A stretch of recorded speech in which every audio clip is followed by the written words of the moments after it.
to seek knowledge or to teach something beneficial, Allah Azza wa Jal will record for them the reward of a complete Hajj. The reward of a complete Hajj.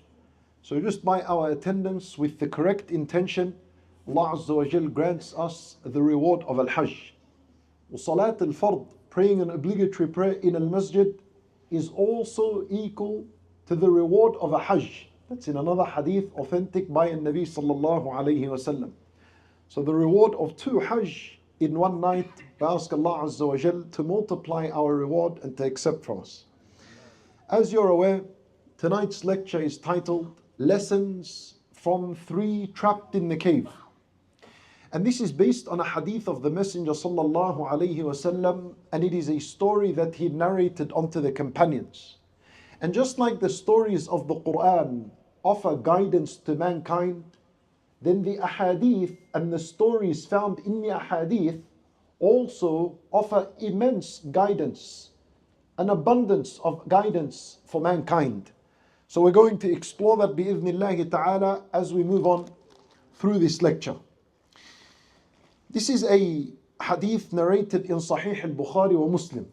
So the story is of the highest grade of authenticity. And it was narrated by Abdullah ibn Umar radiyallahu anhu, the son of Umar ibn al-Khattab radiyallahu anhu. He said that I heard the Messenger sallallahu alayhi wa sallam say, انطلق 3 نفر ممن كان قبلكم حتى آواهم المبيت إلى غار فدخلوه فانحدرت صخرة من الجبل فسدت عليهم فم الغار. The Nabi sallallahu alayhi wa sallam mentions this story. Most likely this story took place during the time of Bani Israel. So 3 men from among Bani Israel were on a journey. And as they were on a journey, their name is not mentioned, where they're going is not mentioned, because always the point is not the names of people and where they're going and where they're coming. The Quran focuses on the lesson and the story that we're going to learn from what's about to happen. So as they're traveling together, all of a sudden nightfall approaches. The sun's disappearing, it's becoming dark. And if you've been to the desert at night, you know how incredibly scary and overwhelming it could be upon a person.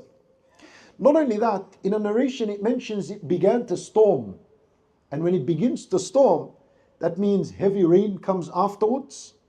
It becomes really dark, cold, scary, wild animals, insects. You may be bitten, you may be attacked. It's very difficult to remain outside the whole night. So they decided to climb the mountain. There was a nearby mountain. They climbed the mountain and they found a cave in the mountain, and they decided to take shelter within this cave. So they entered the cave thinking we're just going to spend the night here. And the next morning we'll leave and we'll continue our journey like what we have planned. So they entered the cave. Subhanallah, Allah Azza wa Jal qaddar, and He decreed that as they entered, moments after, because of the rain and the water, a huge boulder, a rock from on top of the mountain began to tumble and roll down until it blocked the entrance of the cave. Now they're stuck in. They are facing a life-threatening situation. No mobile phones. There's no GPS. There's no Elon Musk Starlink to connect, to call someone. Nothing. Not only that, it gets worse, because the narration mentions that they said to one another, the boulder has rolled down, it's closed the cave, they're trapped in the dark, having no clue when they will come out. The first lesson we are learning, brothers and sisters in Islam, is that this is a calamity. Allah Azza wa Jal, He tests mankind at any time. He tests them while they're residents in their own houses. He may test you while on a travel. He may test you in your own house. He may test you in the market. He may send a calamity upon you in your car, in your work, wherever you may be. You need to be prepared and ready for the test.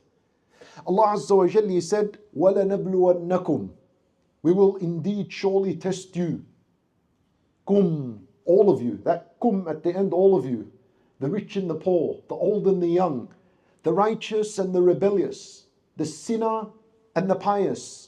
All of you will be tested, no matter what level of iman you have. Test has nothing to do with iman. If the iman is high, the test is increased a little bit. If iman is low, Allah Azza wa Jal goes easier on you and He tests you. And so what does that mean? It means we must be ready at all times. We cannot afford to take a break away from our deen and a break away from righteousness, because the test can appear any time. I say this because there are some people, when they take a holiday, when they travel, they intend a holiday, they want to take a break from work. But at the same time, they take a break from their salat. And they take a break from their hijab. And they take a break from their behaviors and their manners.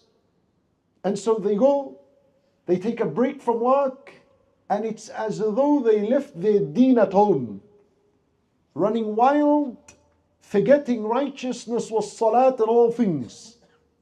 Little does he know that Allah Azza wa Jal can also test you in your travel. Just like these three men, they're on a travel. They didn't expect to be tested and be put in a life-threatening situation in a matter of seconds. So we learn that a believer cannot afford to lose righteousness and steadfastness. Always must try his best and be committed upon his deen, refreshing his tawbah, saying his azkar, his dua, his salat. Because you and I are going to die between one of two prayers. One of the 5 prayers will be the last salat you pray. You're going to die between one of 2 prayers. What state would a person meet Allah Azza wa Jal if he took a break from his deen? Indeed, it is not worth it. This is why we need to be prepared for the test, and the way you prepare for the test, you remain committed upon your deen. The second lesson we can learn here from the very beginning is that these 3 are traveling together. And this perfectly fits in our Sharia. The Nabi sallallahu alayhi wa sallam forbid for a man, for a person to travel alone.